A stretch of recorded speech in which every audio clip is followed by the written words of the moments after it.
Everyone laughed when a bankrupt millionaire adopted a homeless girl who worked just to eat. He's shocked when he realizes she's a genius. Before we jump in, tell me, where are you watching from? I'd love to know. The 52nd floor had once felt like the top of the world to James Reynolds.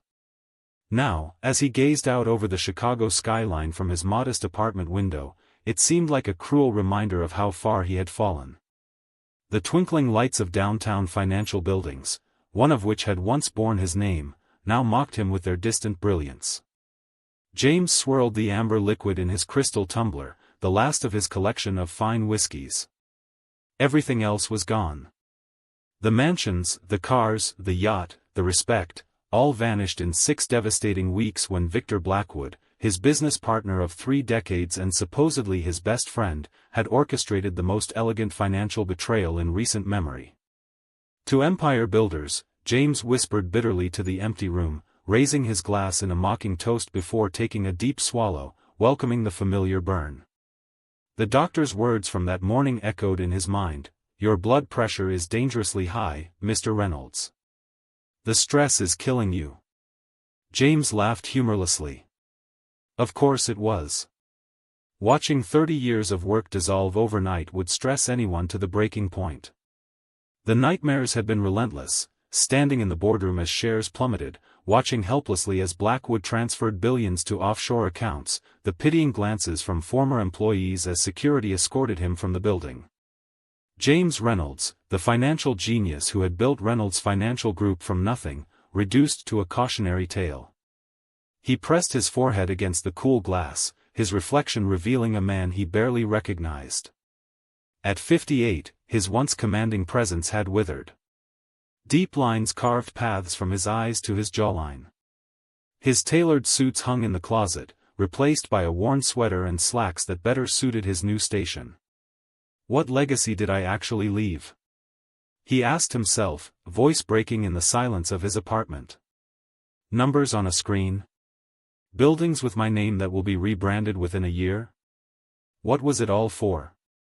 The distant wail of a siren drew his attention to the streets below, where tiny figures hurried through the first snow of the season, real people with real lives, while he had lived in abstractions, market projections, asset valuations, risk assessments.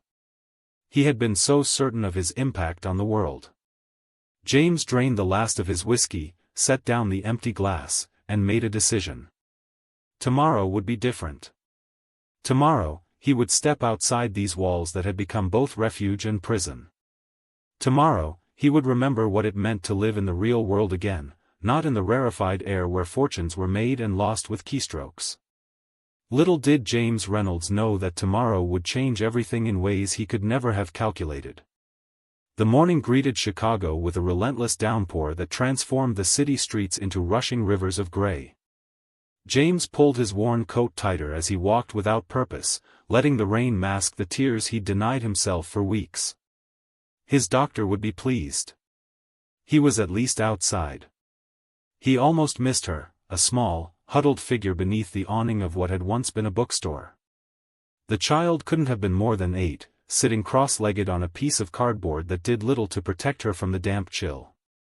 Before her lay an array of delicate paper creations, origami animals crafted with surprising intricacy. Would have continued walking, as did everyone else hurrying past, had the girl not looked up at that precise moment. Their eyes met, and he froze.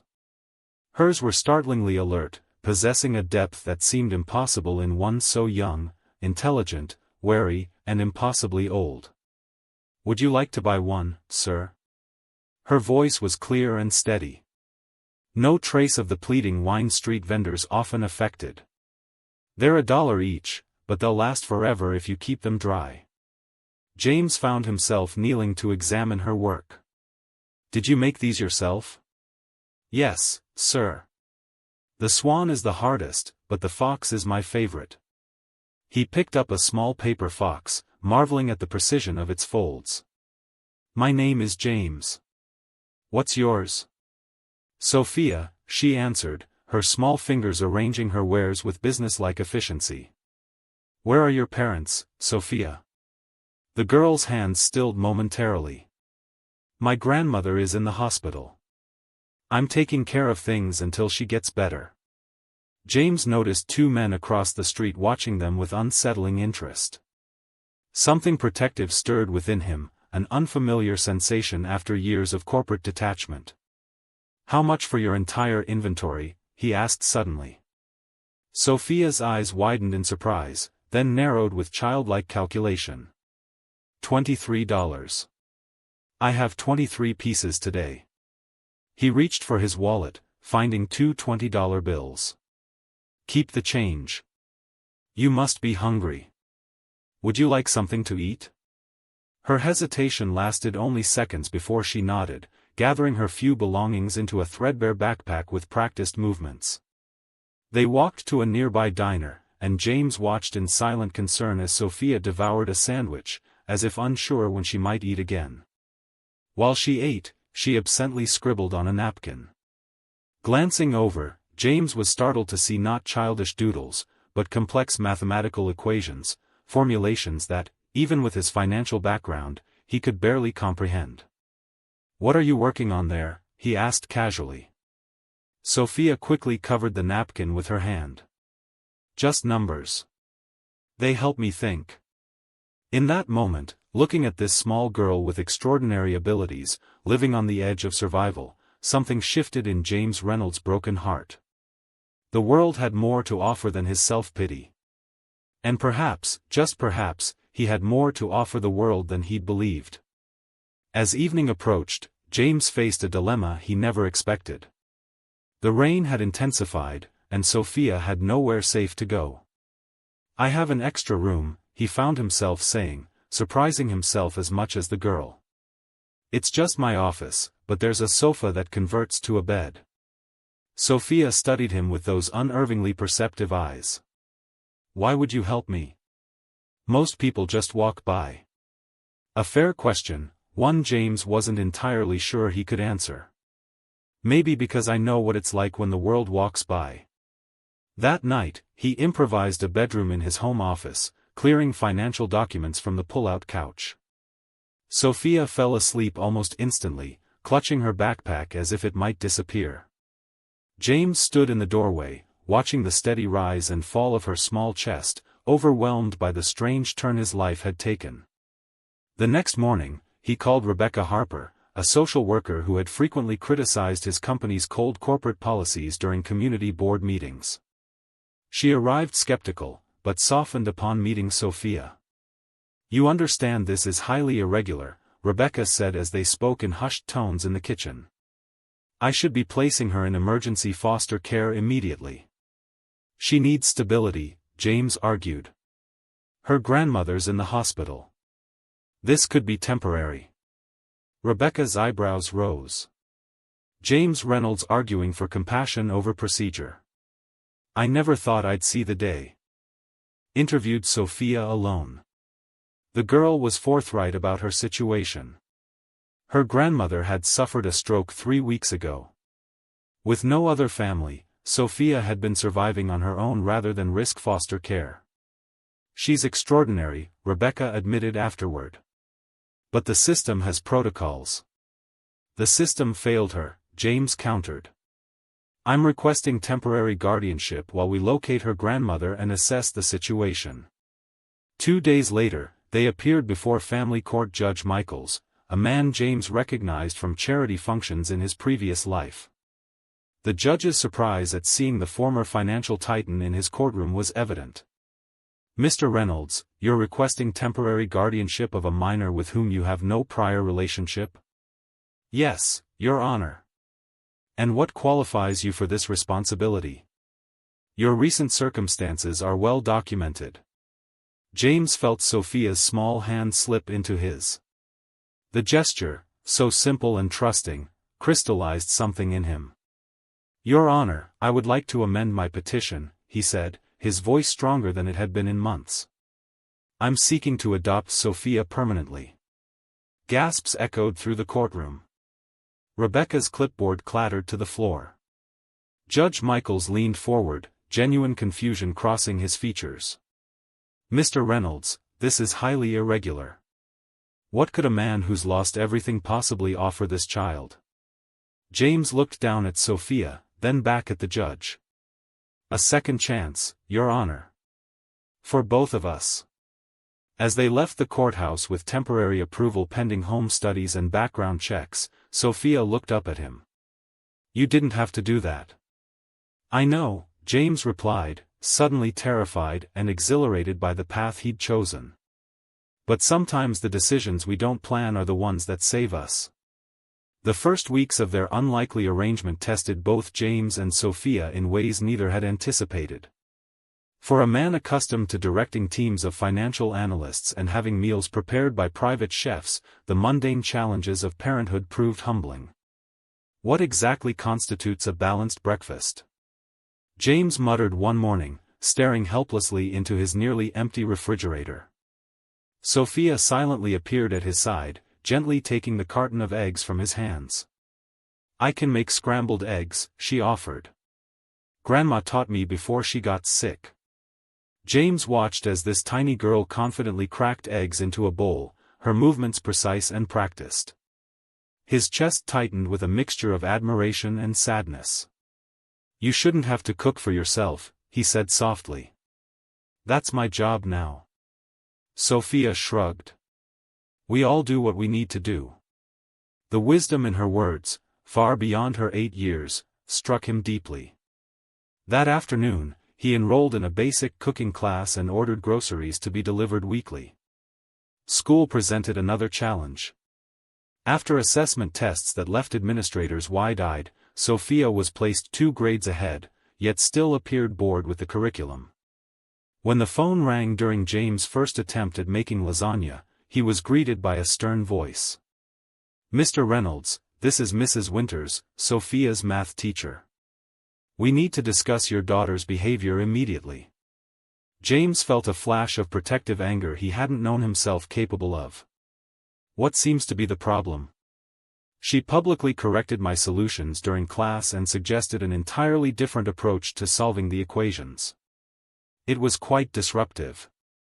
That evening, after a tense parent-teacher conference, James sat with Sophia on the living room floor, surrounded by her math workbooks.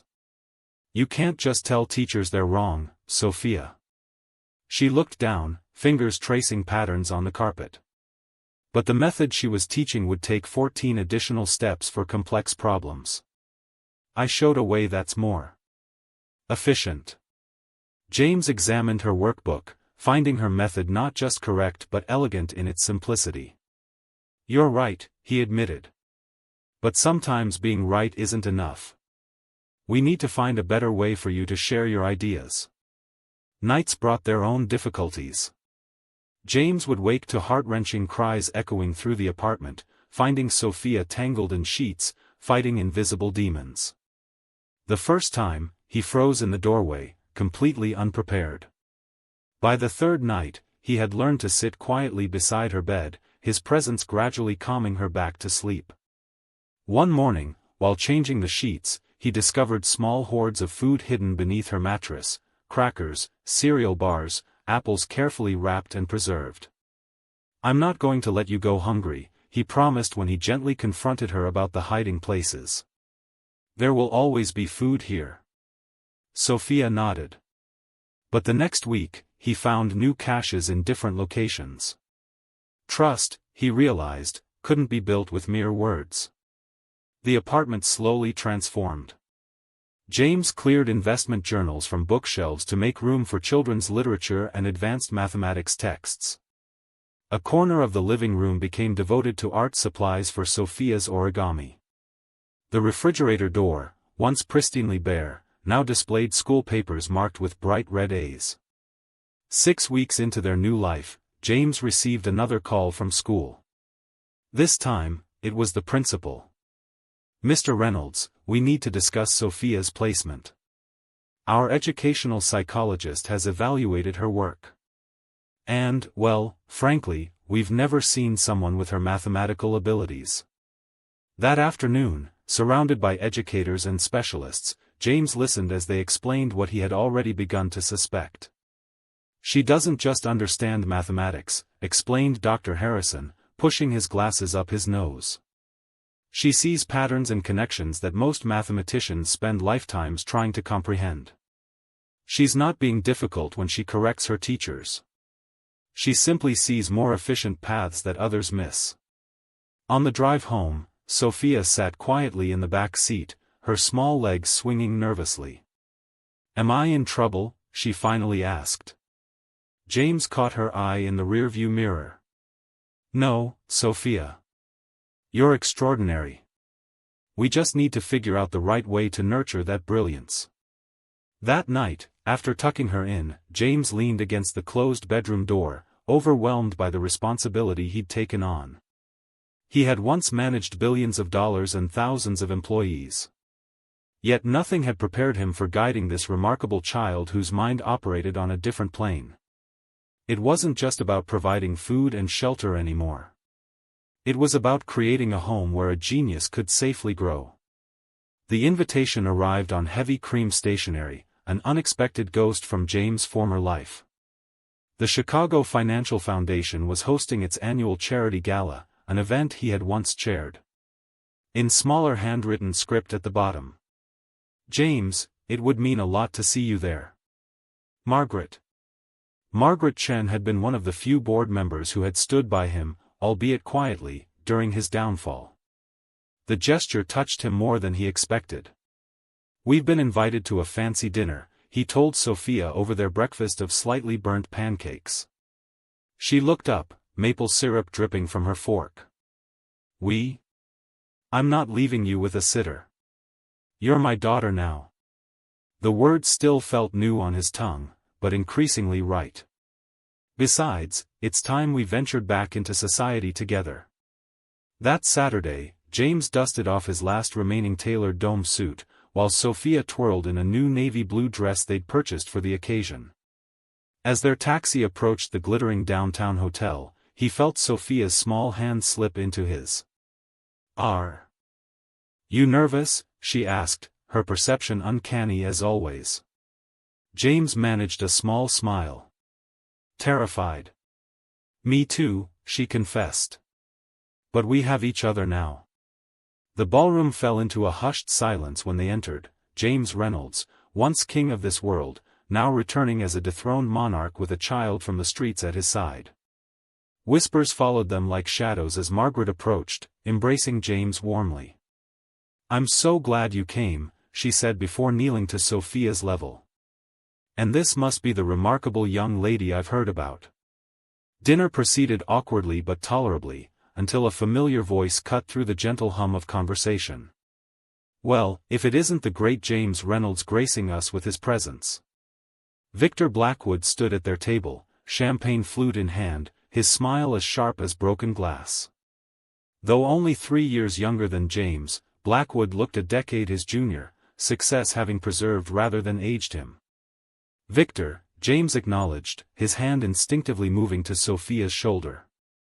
"Charity is your new business now, Reynolds?" Blackwood's eyes flicked dismissively to Sophia. "Taking in strays?" James felt his blood pressure spike dangerously.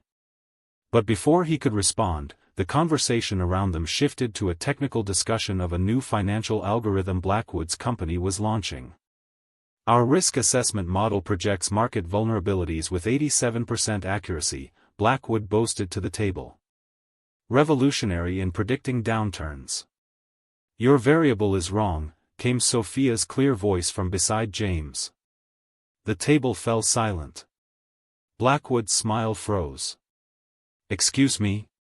"Your risk variable," Sophia continued, seemingly oblivious to the tension. "It's underestimated by at least 40%. Your formula doesn't account for compounding factors in extended bear markets." Blackwood's laugh was brittle. "Well, isn't that adorable? Reynolds, you're teaching street urchins finance now?" Several diners chuckled nervously, but Walter Simmons, a veteran hedge fund manager, leaned forward with interest. "Actually, how did you come to that conclusion, young lady?" Sophia reached for a napkin, borrowed a pen, and quickly sketched a series of equations. Simmons studied them, his bushy eyebrows rising steadily. Remarkable, he muttered. She's right, Victor. Your model doesn't account for these variables. Blackwood's face flushed crimson. This is absurd. I won't be lectured by a child. As he stormed away, Sophia's eyes remained fixed on the digital display where Blackwood's presentation still glowed. Mr. Reynolds, she whispered. There's something strange about those numbers. Later, as James tucked an exhausted Sophia into bed, he found himself torn between pride and concern. You were brilliant tonight, he told her. He wasn't a nice man, Sophia observed sleepily, and his math was sloppy. But there was something else in those projections, something hidden. As she drifted off to sleep, James remained sitting at her bedside, unsettled by the evening's events. Victor Blackwood was not a man who forgot, or forgave, humiliation. In defending Sophia, James had potentially made a powerful enemy even more dangerous. Yet for the first time since his downfall, he had felt something long dormant stirring within him, not just the protective instinct toward Sophia, but a spark of his old analytical fire. There was indeed something odd about Blackwood's presentation, something that didn't quite add up. And no one noticed patterns better than Sophia. This wall should definitely be blue, Sophia declared, tapping her chin thoughtfully as she surveyed James' home office. Blue stimulates the brain. 3 months into their life together, James had finally agreed to Sophia's persistent request to transform the apartment. For too long, it had remained a mausoleum to his former life, the stark, impersonal decor of a man whose existence had revolved around boardrooms and balance sheets. Blue it is, James agreed, rolling up the sleeves of his old Harvard sweatshirt. And what about your room? Yellow, she replied without hesitation. Like sunshine. The weekend became a whirlwind of paint cans, drop cloths, and furniture rearrangement. James dismantled his imposing mahogany desk, the last relic of his corporate throne. In its place, they assembled a simpler workstation with 2 chairs side by side. One for him. One for Sophia. We can work together now, she explained, her small face serious. 2 minds are better than one. As James moved his remaining financial texts to make room for Sophia's growing collection of books, he discovered a box he'd forgotten, photographs and mementos he'd packed away during the darkest days of his downfall. Among them, a picture of his parents outside their modest Chicago bakery, taken long before his rise to wealth and prominence. Is that them? That your mom and dad? Sophia asked, peering over his shoulder. Yes. They worked incredibly hard so I could go to college. He ran a finger over their smiling faces. They never lived to see how high I climbed, or how far I fell. Sophia studied the photograph. They look kind. I think they'd be happy about us. The simple observation brought unexpected tears to James's eyes. By Sunday evening, the apartment was transformed. Sophia's room glowed with warm yellow walls, adorned with mathematical diagrams she'd drawn herself. The living room, once a study in corporate gray, now featured a vibrant blue accent wall and colorful throw pillows. Most importantly, they had converted James's rarely used dining room into a dedicated learning space, with bookshelves lining the walls and a large whiteboard for Sophia's equations. That night, after Sophia had gone to bed, James sat in the newly painted living room, sipping tea instead of whiskey. The apartment no longer felt like a reminder of his failure, but a canvas for something new. For the first time in over a year, he felt genuinely at peace. His contemplation was interrupted by a soft noise from Sophia's room. Quietly opening her door, he found her fast asleep amidst a sea of open books, not children's stories, but university-level texts on advanced mathematics, theoretical physics, and computer science. Her small hand still clutched a pencil, and beside her lay pages filled with complex equations, many of them annotated with her own insights. Carefully, so as not to wake her, James gathered the books. One caught his attention, a graduate-level text on algorithmic finance. In the margins, Sophia had rewritten entire theorems, simplifying and improving upon the published work of seasoned mathematicians. James sat on the edge of her bed, watching his extraordinary daughter sleep, her brilliant mind temporarily at rest. The child who had been selling origami on the street just months ago was casually redefining mathematical principles that had earned others Nobel Prizes. As he gently removed the pencil from her grasp and pulled the covers over her shoulders, an idea began to form in James's mind. His financial empire might have crumbled, but perhaps he had been given a second chance at creating something far more valuable, a legacy not of wealth, but of genuine innovation and human potential. He placed a soft kiss on Sophia's forehead. "Sleep well, my little genius," he whispered. "Tomorrow, we begin something remarkable." That night, James Reynolds.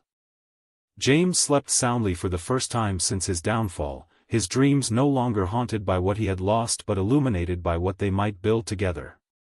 The call from Sophia's school came on a Tuesday afternoon. James answered immediately, concerned. "Mr. Reynolds, this is Principal Morales. Don't worry, Sophia isn't in trouble, but we need you to come in as soon as possible." An hour later, James sat in a conference room surrounded by educators whose expressions ranged from awestruck to perplexed. In the center of the table lay Sophia's test results and work samples. "We've administered every advanced assessment available," Principal Morales explained, sliding a folder toward James. "The results are unprecedented." Dr. Garcia, the district's educational psychologist, leaned forward. "Mr. Reynolds, your daughter's cognitive abilities, particularly in mathematics and pattern recognition, register literally off our charts. We had to consult with university specialists to fully evaluate her work." James paged through the report, his heart swelling with pride yet constricting with responsibility. Numbers and percentages told the extraordinary story of Sophia's mind. "She's not just gifted," Dr. Garcia continued. "She's possibly one of the most brilliant mathematical minds of her generation. The way she approaches problems is revolutionary. She doesn't simply solve equations, she reimagines entire systems." Principal Morales clasped her hands. "Mr. Reynolds, we're not equipped to provide the education Sophia needs. We'd like to discuss specialized programs, perhaps university-level coursework." James nodded, overwhelmed. "Thank you. I'll need time to consider our options." Returning home, he found Sophia at the kitchen table, homework long finished, now deeply engaged in an advanced calculus textbook.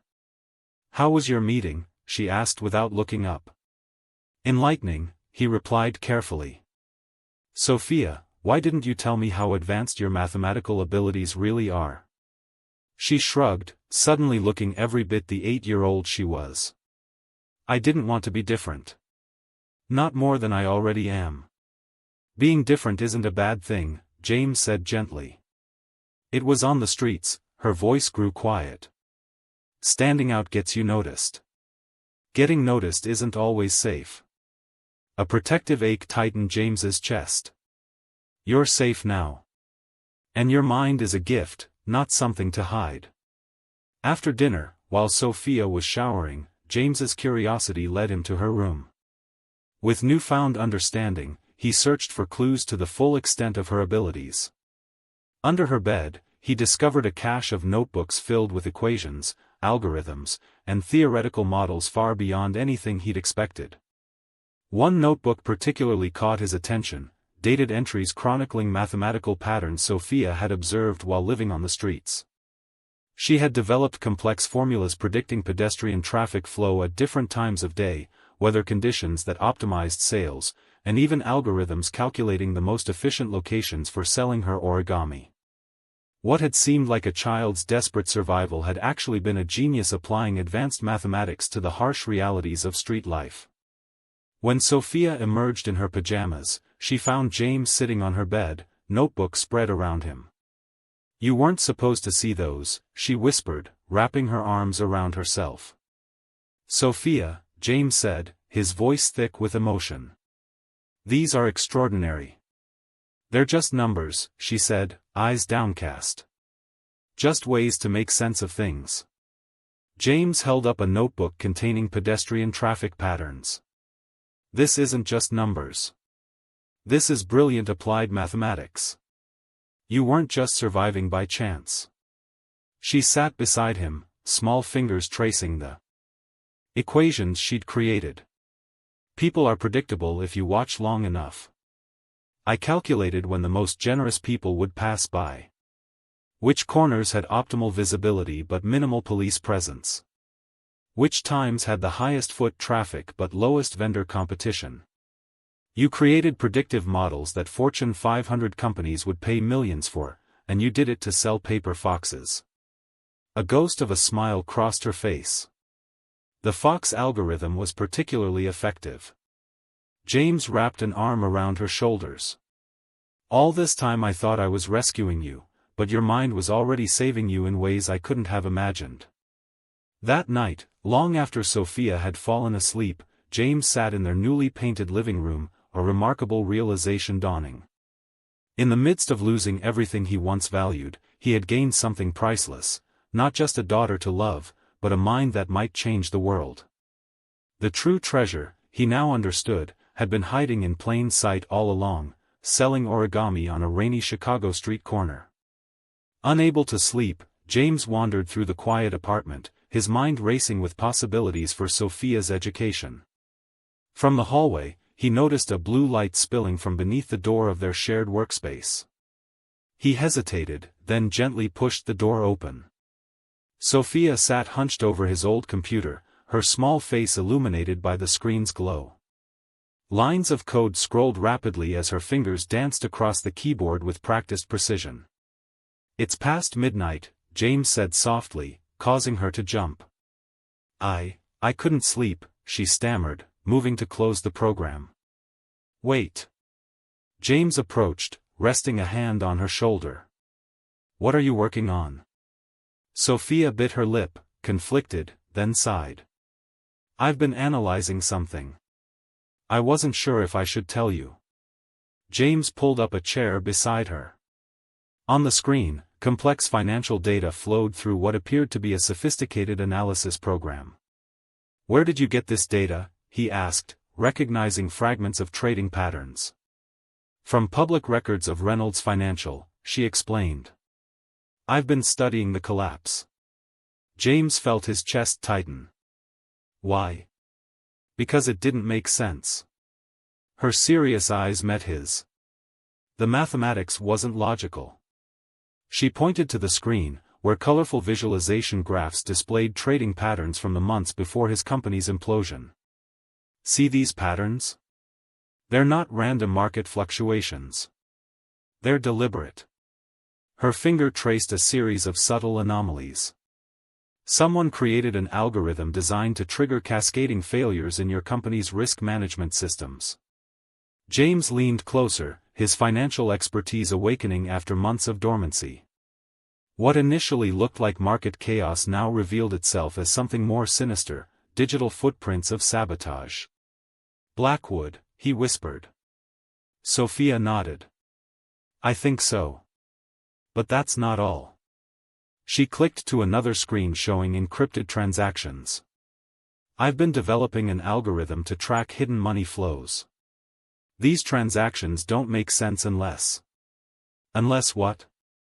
"Unless they were never meant to disappear completely." Her voice grew excited. "Mr. Reynolds, Dad, I think most of the money isn't gone. It's hidden. Waiting." James stared at the screen, decades of financial expertise allowing him to see what Sophia had discovered. His downfall hadn't been a simple embezzlement scheme. It was an elaborate shell game, designed to make assets vanish temporarily, only to reappear when all investigations had concluded. "Blackwood didn't just steal the money," James said slowly. "He created a timed re-emergence strategy." "Exactly." Sophia's eyes shone with the thrill of the intellectual challenge. "The algorithms are set to reconsolidate the assets in approximately 18 months, enough time for all investigations to close and attention to shift elsewhere." Hand through his hair, mind racing. "How did you figure this out?" I noticed discrepancies in the collapsed asset valuations.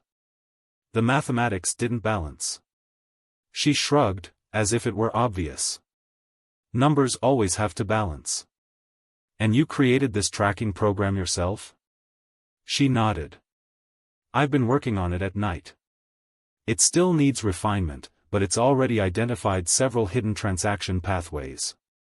James stared at his 8-year-old daughter with a mixture of awe and growing determination. The universe had a strange sense of irony. His financial empire had been destroyed by one mathematical mind, only to potentially be reclaimed by another. Sophia, he said carefully, this is dangerous information. If Blackwood realized what you've discovered. I know. Her voice was small but resolute. But isn't truth important? You taught me that. James looked at the screen again, seeing not just the technical brilliance of Sophia's discovery but its moral significance. This wasn't just about reclaiming wealth, it was about justice for thousands of employees and investors who had lost everything. We'll need help, he said finally. And we'll need to be extremely careful. Sophia's face broke into a tentative smile.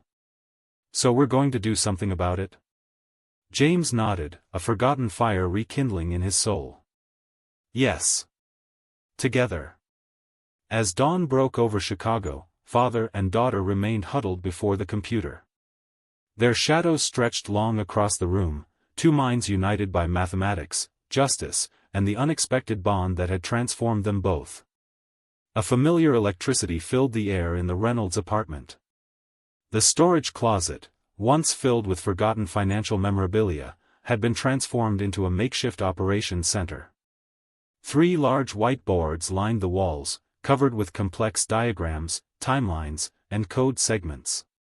A secured server hummed in the corner, running Sophia's tracking algorithms day and night. They had given their mission a name, Project Phoenix. Like the mythical bird, they aimed to resurrect justice from the ashes of deception.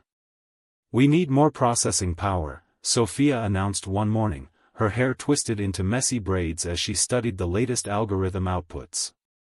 The pattern recognition module keeps overloading when tracking the offshore transfers. James nodded, making a note. I'll see what I can arrange. But we also need human insight, someone who understands the technical infrastructure Blackwood uses. That afternoon, while Sophia attended her newly arranged university-level mathematics course, James visited a small technology consulting firm in downtown Chicago. Sarah Lawson had been the lead systems architect at Reynolds Financial before the collapse. Unlike many executives, she had refused Victor Blackwood's generous offer to join his new venture. James Reynolds, she said, rising from behind her modest desk. I never expected to see you again. Hello, Sarah, he replied, noting the weariness in her eyes. I need your expertise. Off the record. Sarah's office blinds were drawn as James carefully explained what Sophia had discovered. He omitted certain details, including the full extent of his daughter's genius, but shared enough to convey the gravity of their findings. So an 8-year-old girl decoded what teams of federal investigators couldn't? Sarah looked skeptical. She sees patterns others miss, James said simply. But we need someone who understands the systems from the inside. Sarah studied the data samples he'd brought. Her expression shifted from doubt to focused concentration. These transaction signatures, she murmured. They're using a modified version of the security protocol I developed before I left. She looked up sharply. I always thought the collapse was too clean, too complete. Blackwood isn't just brilliant, he's meticulous. He would never leave loose ends. Unless the loose ends were part of the design, James suggested. A perfect crime with a delayed completion. By evening, Sarah had agreed to join Project Phoenix, bringing critical technical expertise, and just as importantly, a passionate desire for justice. The team now comprised 3, James with his financial acumen, Sarah with her systems knowledge, and Sophia with her extraordinary mathematical insight. Days turned into weeks as they worked to unravel Blackwood's scheme. The apartment buzzed with purpose. James found himself energized in a way even his most successful business days hadn't matched. This wasn't about wealth accumulation. It was about righting a profound wrong. One night, as they sorted through newly discovered transaction pathways, Sophia suddenly grew quiet. "What is it?" James asked, recognizing her pensive expression. "If we succeed," she said slowly, "what happens to all those people who lost everything?" James paused, considering her question carefully. In his focused pursuit of exposing Blackwood, he hadn't fully contemplated the aftermath. Ideally, assets would be returned to investors and former employees, he explained. But the legal process would be complex. Sophia's fingers tapped a rhythmic pattern on the table, something she often did while thinking deeply. "What if we could do more than just expose the fraud?" she suggested. "What if we could create a system that prevents this from happening to others?" Sarah looked up from her computer. "What are you thinking, Sophia?" "The algorithm I'm developing doesn't just track hidden assets," she explained, excitement building in her voice. "It identifies the mathematical signatures of fraudulent transactions before they can cause systemic damage. With refinement, it could become a financial immune system." James and Sarah exchanged glances, recognizing the potential magnitude of what Sophia was proposing. "That would transform financial security globally," Sarah said. "But Blackwood won't go down without a fight. If he realizes what we're doing, he'll try to stop us." James nodded grimly. "Which is why we need to be prepared for every contingency." That night, they established rigorous security protocols. All digital communications were encrypted. Physical evidence was stored in multiple secure locations. Most importantly, they developed emergency separation procedures in case they were discovered. As James tucked Sophia into bed, later than usual due to their intensive work, he felt a mixture of pride and concern. "Are you sure you want to continue with this?" he asked softly. "It's not too late to step back and let the authorities handle it." Sophia looked up at him, her young face solemn. "The streets taught me something important," she said. "Justice doesn't just happen. People make it happen." She squeezed his hand. "We can make it happen." James felt a surge of emotion. In less than a year, his life had transformed, from despair to purpose, from isolation to family. Whatever dangers lay ahead, they would face them together. As he closed her bedroom door, his phone vibrated with a text from Rebecca Harper, the social worker who had helped with Sophia's adoption. "Need to discuss urgent matter regarding S. Can we meet tomorrow?" James frowned at the unexpected message. Throughout their operation, they had maintained normal appearances.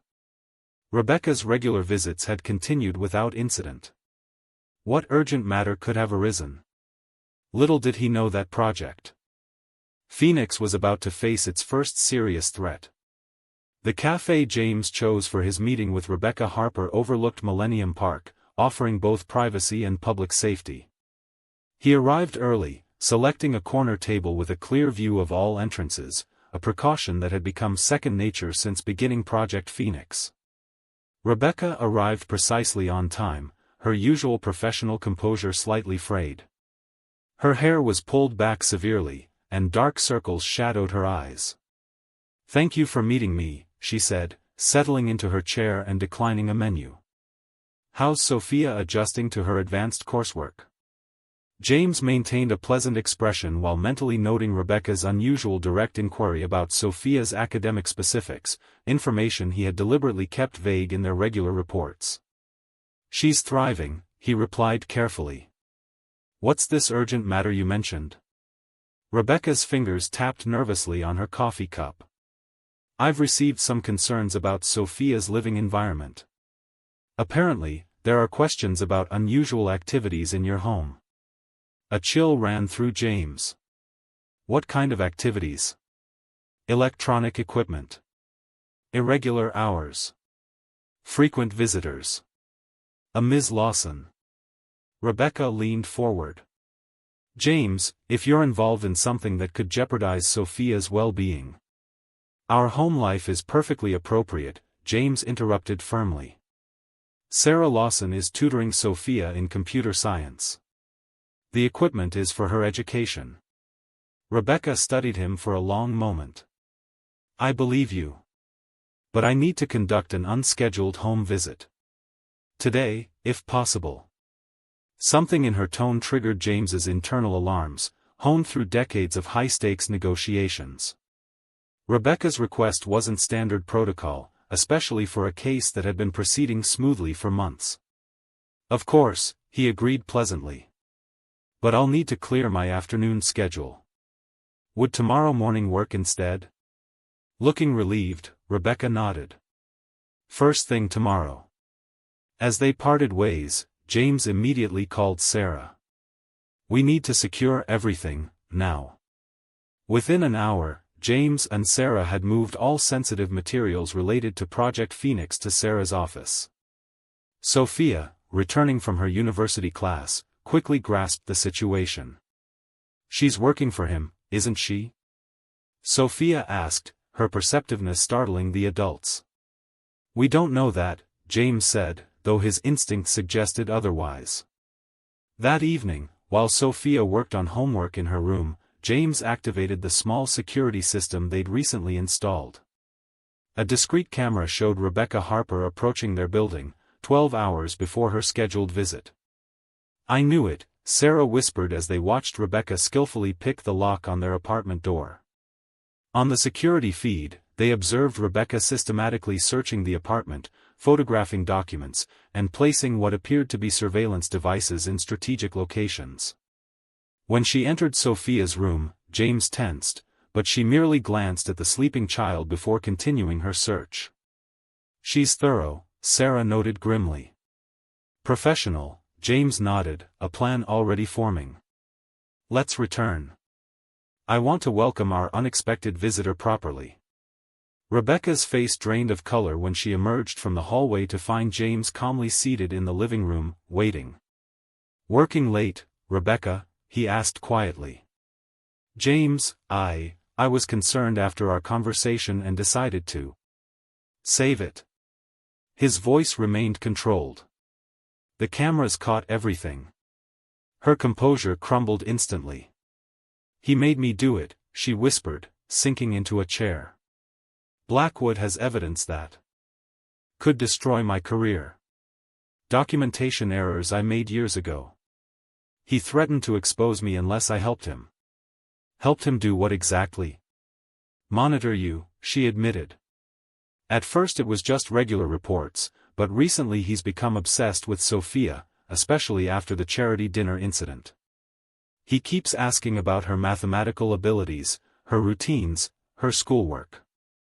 James felt a cold dread settle in his stomach. And what did you tell him? Only what anyone could observe, Rebecca insisted. But he knows you're working on something. He's convinced the girl knows something that could threaten him. James moved closer, his voice dangerously quiet. And does he understand what happens to people who threaten my daughter? Rebecca looked away. You don't understand. Victor Blackwood isn't just wealthy. He's connected. Powerful people protect him. Her eyes met James's. Do you honestly think he would allow a child from the streets to destroy his empire? From the hallway came a small voice. I'm not just a child from the streets anymore. Sophia stood in her pajamas, her expression far older than her years. I have a family now. And we're going to stop him. Rebecca looked between them, genuine regret crossing her features. I'm sorry. I truly did support your adoption of Sophia. That wasn't fake. But everything since has been, James said flatly. Get out. And take your surveillance devices with you. After Rebecca left, James found Sophia in their workspace, already rebooting their secure systems on her laptop. We need to accelerate our timeline, she said without looking up. Blackwood knows we're on to him. James marveled at her composure. You're not afraid? Sophia finally paused, her small fingers resting on the keyboard. I lived on the streets during Chicago winters, Dad. I learned that fear doesn't help. Planning does. Her eyes, wise beyond their years, met his. So let's plan. That night they made 3 critical decisions: relocate their operations completely to Sarah's secure office, develop contingency scenarios for various threats, and most importantly, move from defense to offense. Rebecca's betrayal changes everything, James told Sarah over their encrypted line. Blackwood now knows about Sophia's abilities and our investigation. Our only advantage is that he doesn't know exactly what we've discovered, or how far we've gotten. So we use that, Sarah replied. Classic misdirection, while we complete the algorithm. As James finally fell into a troubled sleep that night, Sophia's words echoed in his mind. I'm not just a child from the streets anymore. Indeed, she wasn't. She was his daughter, a mathematical prodigy, and possibly the one person in the world capable of bringing down Victor Blackwood's corrupt empire. And that made her very, very dangerous to a man with everything to lose. The whine of splintering wood jolted James awake at 3:17 a.m. Years of corporate crisis management kicked in. He was out of bed, grabbing Sophia from her room and moving toward their emergency exit before fully conscious. Dad, Sophia mumbled sleepily. Code Phoenix, he whispered, the phrase they'd established for their evacuation protocol. Instantly, she was alert, reaching for the pre-packed backpack beside her bed. Heavy footsteps echoed through the apartment as they slipped out the service door to the building's back stairwell. James's phone vibrated with an automated security alert. Their front door had been breached by what the system classified as forced entry, multiple subjects. Sarah's waiting 3 blocks south, James whispered as they descended the stairs. Remember the plan. Sophia nodded, her small face solemn in the dim emergency lighting. Contingency 4. The night air hit them with bracing coldness as they emerged into the alley behind their building. James led them through a practiced route of side streets, constantly checking for pursuit. Finally, they reached the designated meeting point where Sarah's modest sedan idled, headlights off. They found us faster than expected, Sarah said as they slid into the back seat. The surveillance devices must have had remote activation capabilities. James nodded grimly. Implement the separation protocol. Sarah glanced at him sharply. Are you sure? We have no choice. Sophia's safety comes first. The prearranged safe house was a small apartment above a family-owned bookstore in an unassuming neighborhood. As dawn broke, James helped Sophia unpack the essentials while Sarah secured the perimeter. How long do we need to stay separated? Sophia asked, her voice steady despite the night's events. Not long, James promised, though uncertainty gnawed at him. I'll draw their attention while you and Sarah complete the algorithm. It's safer if they focus on me. Sophia's eyes, too perceptive for her age, searched his face.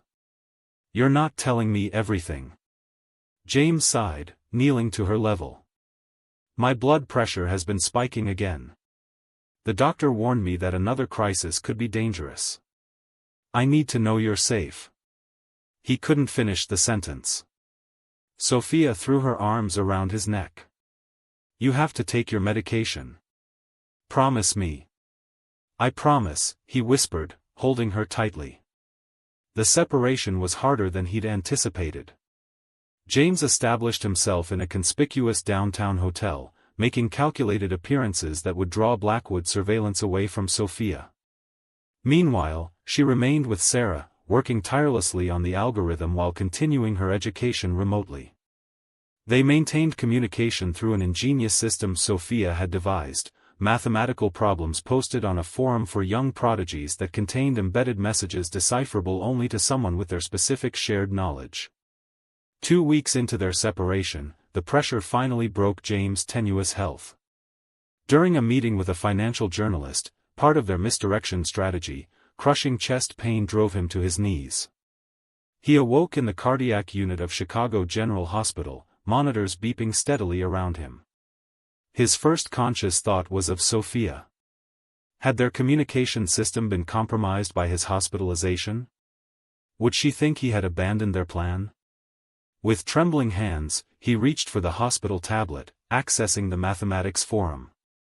There he found a new problem posted under Sophia's pseudonym. A complex equation that, when properly decoded, read, "We're safe. Algorithm at 87%. Don't worry about us. Focus on recovery." Tears pricked his eyes. Even separated, her brilliant mind remained connected to his. From his hospital bed, James observed two men in dark suits maintaining a discreet watch on his room. Blackwood surveillance hadn't diminished with his health crisis. If anything, it had intensified. Good. That meant Sophia remained undetected. As days passed, James used his confinement productively, reaching out to former colleagues who had been similarly destroyed by Blackwood's schemes. By week's end, he had assembled a network of witnesses willing to testify once they had concrete evidence. In the quiet of night, when nurses made their rounds less frequently, James would decode Sophia's latest forum messages. The algorithm was approaching completion. Soon they would have irrefutable evidence of Blackwood's fraud and the means to prevent similar schemes in the future. Almost there, Sophia, he whispered to the darkness.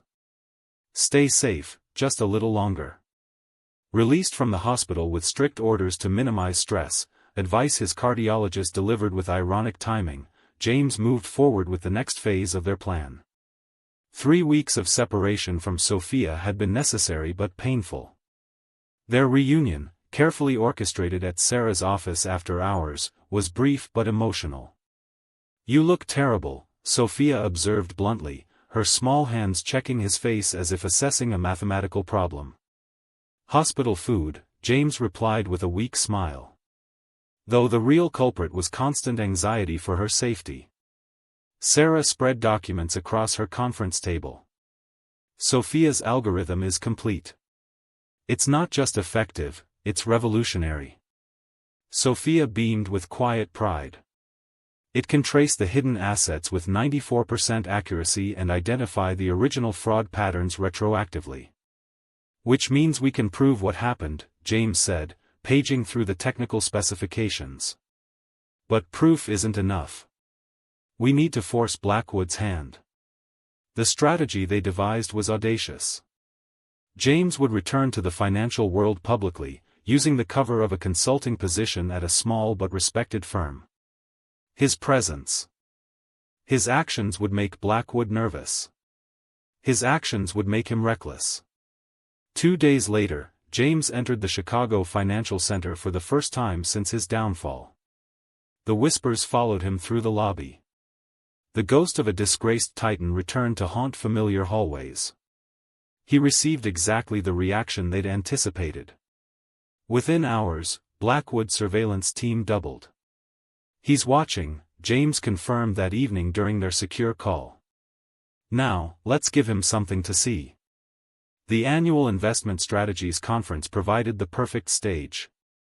As a last-minute substitute speaker, James delivered a presentation on detecting algorithmic market manipulation without specifically mentioning Blackwood, but with enough thinly veiled examples to send a clear message. Seated in the back of the ballroom, Victor Blackwood observed with an expression of calculated indifference that failed to mask his tension. When the moderator opened the floor for questions, he approached the microphone. Fascinating theories, Reynolds, Blackwood said, his voice carrying through the hall. But isn't this a case of sour grapes? Failed executives often blame manipulation for their own incompetence. James smiled calmly, having anticipated the confrontation. Perhaps, but the mathematics doesn't lie, James replied evenly. When asset devaluation follows non-random patterns consistent with programmed interventions, coincidence becomes conspiracy. He projected a simplified version of Sophia's analysis, enough to demonstrate suspicious patterns without revealing their full discoveries. Around the room, financial experts leaned forward, recognizing the implications. Blackwood's composure slipped momentarily. You've been busy during your sabbatical, Blackwood remarked. I've had time to examine things from a new perspective, James replied, unfazed.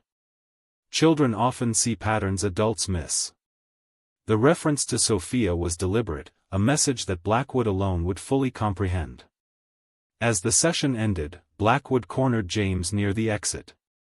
Whatever you think you've discovered needs to remain theoretical, he warned, his voice low. For everyone's sake, James met his gaze steadily. Theoretical, like your concern for our investors? Or theoretical, like your offshore accounts? Blackwood's eyes narrowed. Half, he hissed. I'll transfer half the recoverable assets to a foundation of your choosing. No questions, no prosecution. That's a generous theoretical offer, James replied evenly. Don't be a fool, Reynolds. You have no idea who you're really up against. Blackwood glanced around before continuing. I can have papers drawn up tomorrow.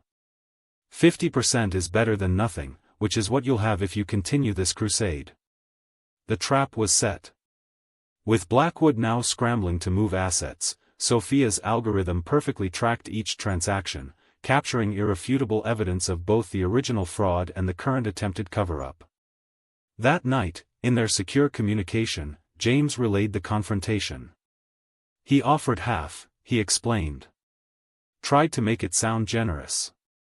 That's approximately $4.7 billion, Sophia calculated immediately. But it's not about the money, is it? No, James agreed. It's about justice and honoring a promise I made to a little girl selling origami on a rainy day. Sophia's response came in the form of a complex equation that, when solved, revealed a simple message: I believe in you, Dad. As James prepared for bed, his phone buzzed with a text from an unknown number, half as generous. The alternative is devastating. Last chance. The game had entered its final, dangerous phase. In the pre-dawn quiet of Sarah's office, three exhausted figures huddled around a conference table covered with evidence of Victor Blackwood's elaborate fraud.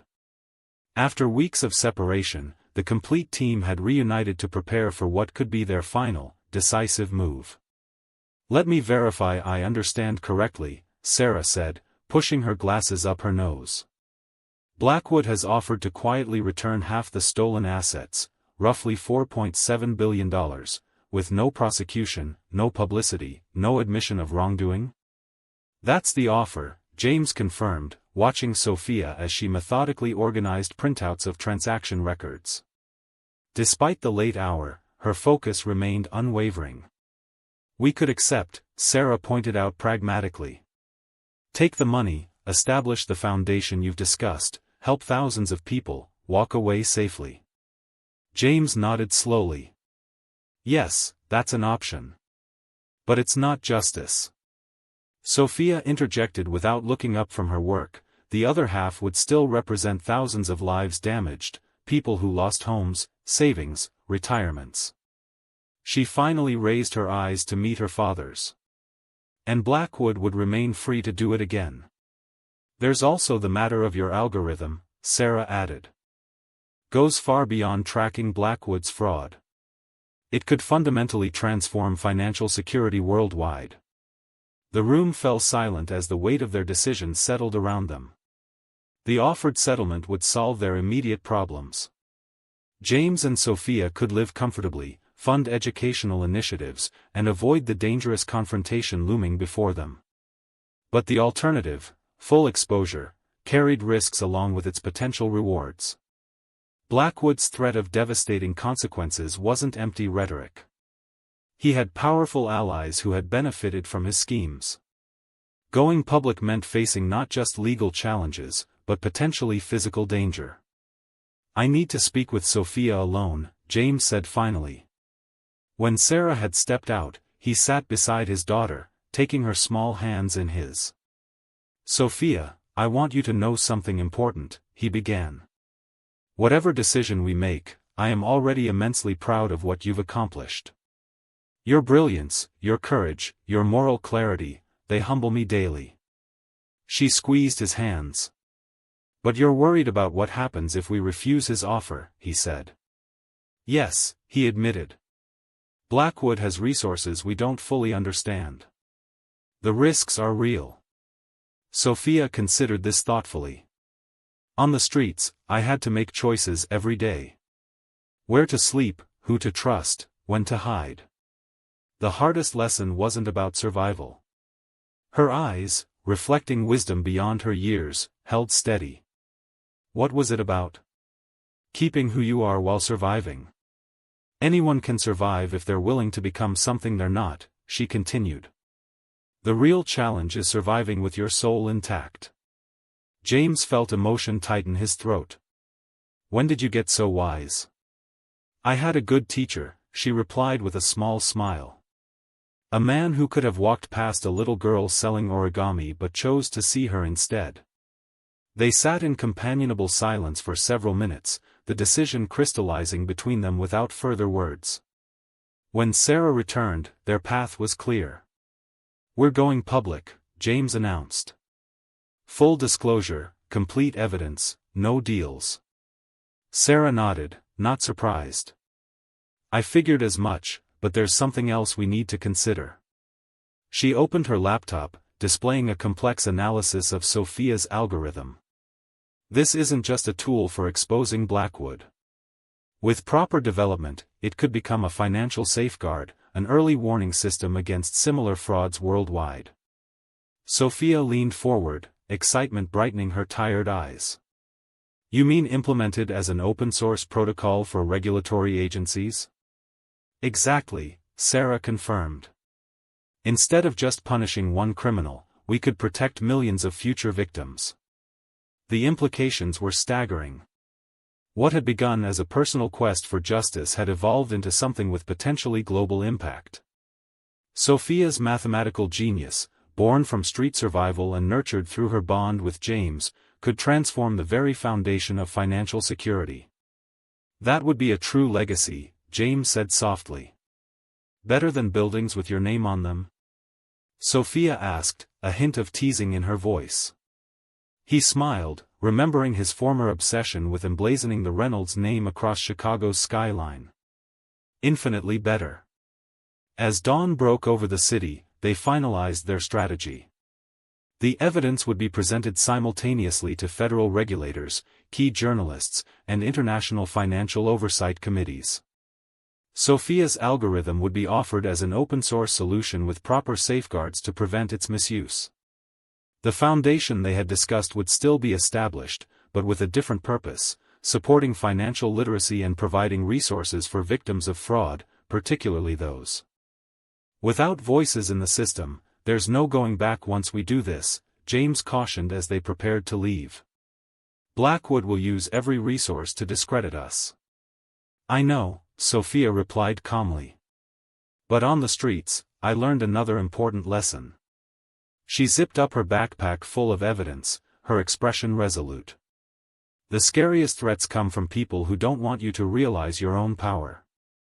As they walked together into the brightening day, James reflected on the extraordinary journey that had brought them to this moment. A year ago, he had been a broken man. His identity shattered along with his fortune. Now, with less material wealth but infinitely greater purpose, he faced the greatest challenge of his career alongside the greatest gift of his life, a daughter whose brilliant mind was matched only by her courageous heart. Whatever storms awaited them, they would weather them together.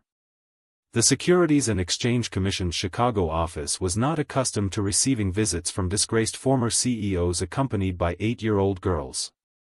Yet, on a crisp Monday morning, that's exactly who arrived at their doorstep. We have an appointment with Director Harmon, James stated calmly to the security guard, who glanced dubiously between James's worn but dignified suit and Sophia's neat school uniform. Reynolds and Reynolds, the guard confirmed, eyebrows raised. Father and daughter, James affirmed, his hand resting protectively on Sophia's shoulder. Director Eleanor Harmon greeted them with professional courtesy, masking obvious curiosity. A veteran regulator with 30 years of experience, she had investigated hundreds of financial crimes, including the initial and ultimately inconclusive review of Reynolds' financial collapse. "Mr. Reynolds, I must admit your request for this meeting was unusual," she began once they were seated in her office. "What we're about to share is equally unusual," James replied, nodding to Sophia, who opened her laptop. For the next 2 hours, they methodically presented their evidence, transaction records, algorithmic analyses, pattern identifications, and comprehensive timelines. Sophia explained the mathematical signatures of fraud with a clarity that left even seasoned financial investigators leaning forward in fascination. "This is remarkable," Director Harmon finally said, removing her glasses to rub her eyes. "If verified, this represents one of the most sophisticated financial crimes we've ever documented." "It's verified," Sophia assured her confidently. "The mathematical certainty is 98.7%. Simultaneously across town, Sarah Lawson presented the same evidence to the Financial Crimes Division of the FBI, while digital packages were delivered to selected journalists at major financial publications. By afternoon, the wheels of justice were unmistakably in motion. Federal agents executed search warrants at Blackwood Capital's headquarters. Trading of related securities was temporarily suspended. Victor Blackwood's name flashed across financial news tickers worldwide. James and Sophia watched the developments from the safety of a temporary location arranged by federal authorities. As predicted, Blackwood's counterattack was swift and vicious. Former Reynolds Financial CEO launches desperate smear campaign, read one headline on a business news site controlled by Blackwood's media allies. Another questioned Sophia's existence, suggesting she was a PR invention designed to humanize a failed executive. "They're saying I'm not real," Sophia observed, reading the articles on her tablet with analytical detachment. "That's actually a fascinating strategy." James smiled despite his concern. "How so?"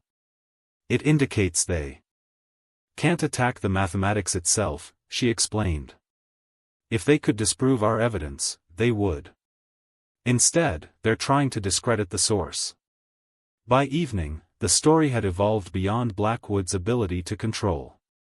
Financial analysts worldwide began examining the publicly released portions of Sophia's algorithm, confirming its validity. Statements from former Reynolds Financial employees corroborated the timeline of suspicious activities preceding the company's collapse. Most damaging to Blackwood, international banking authorities had frozen suspicious accounts identified by Sophia's program, capturing billions in assets before they could be moved again. The following morning, James received a call from Walter Simmons, the veteran hedge fund manager who had witnessed Sophia's mathematical prowess at the charity dinner. "Reynolds, what that child of yours has created goes beyond exposing Blackwood," Simmons said without preamble. "This algorithm could revolutionize financial security. Half the firms on Wall Street are already analyzing the public components. What's your endgame here?" It was the question they had prepared for, the crucial next step in their strategy. "We're establishing the Financial Transparency Initiative," James explained. "The complete algorithm will be released as a public resource with ongoing development supported by a non-profit foundation." "You could make billions patenting this technology," Simmons countered. "We're not interested in profiting from it. The algorithm was created to protect people, not to enrich us.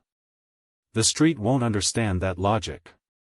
"Then it's time for new logic," James replied simply. 3 days later, James and Sophia took their most public step yet, a carefully arranged interview with the respected financial journalist Maria Chen, conducted in their newly secured apartment. "Some are calling this the most significant financial security innovation in decades," Maria began, her camera crew capturing the modest living room where complex equations still covered a whiteboard. "Yet you're offering it freely to the world.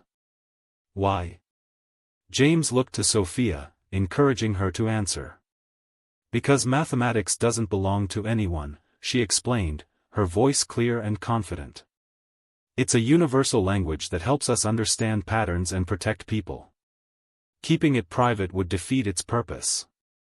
"And what would you say to those questioning whether an 8-year-old could really create such a sophisticated algorithm?" Sophia smiled. "I would invite them to examine the mathematics.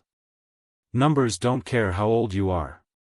As the interview concluded, Maria asked the question James had been expecting. Mr. Reynolds, many are curious who exactly created this remarkable algorithm. You've been careful not to take credit yourself. James looked at his daughter with unmistakable pride. A brilliant mind who taught me that true value isn't measured in dollars. Beyond that, we prefer to let the work speak for itself. By week's end, federal indictments were issued against Victor Blackwood and 6 associates.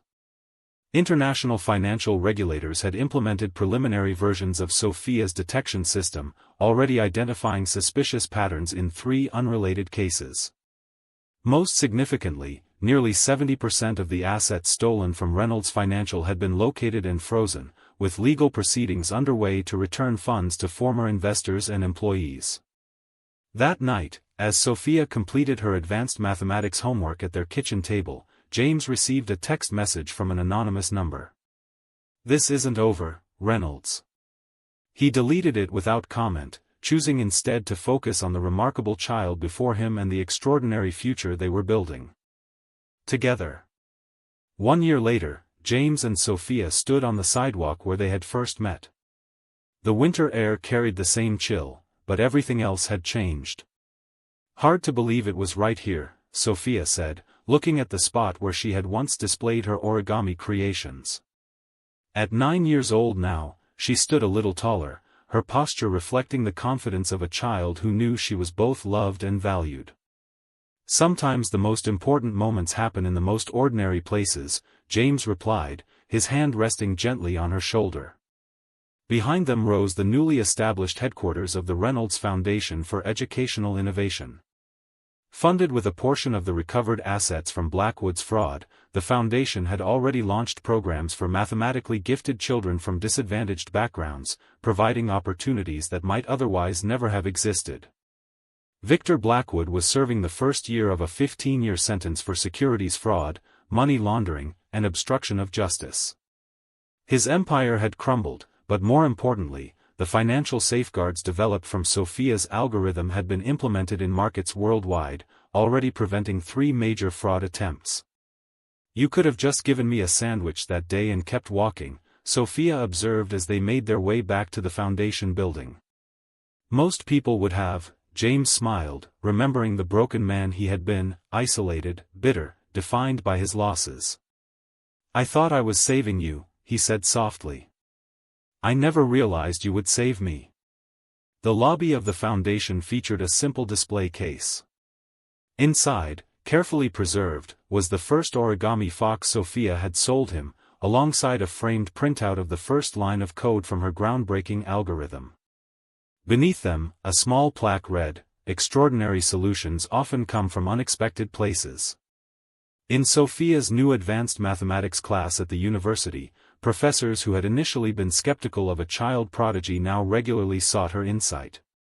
The academic papers they were co-authoring promised to transform not just financial security, but computational approaches to pattern recognition across multiple fields.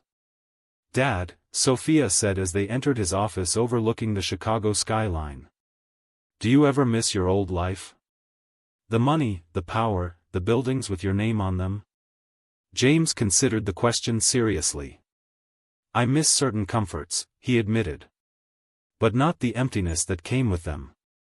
Not the person I was becoming." He looked at his daughter, this remarkable child who had transformed his understanding of wealth, success, and purpose. "What we're building now will help people long after we're gone," he continued.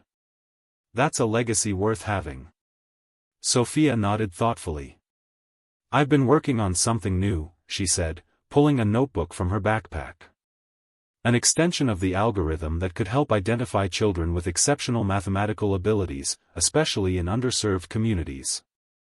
As she explained her latest innovation, James marveled at the journey that had brought them here. From the depths of his failure to the heights of this new purpose, from a little girl's survival on the streets to a revolutionary mathematical mind changing the world. The true treasure they had both discovered was never in bank accounts or corporate headquarters. It was in the transformation that happens when talent meets opportunity, when purpose replaces ambition, and when two unlikely souls find in each other exactly what they need to become their best selves.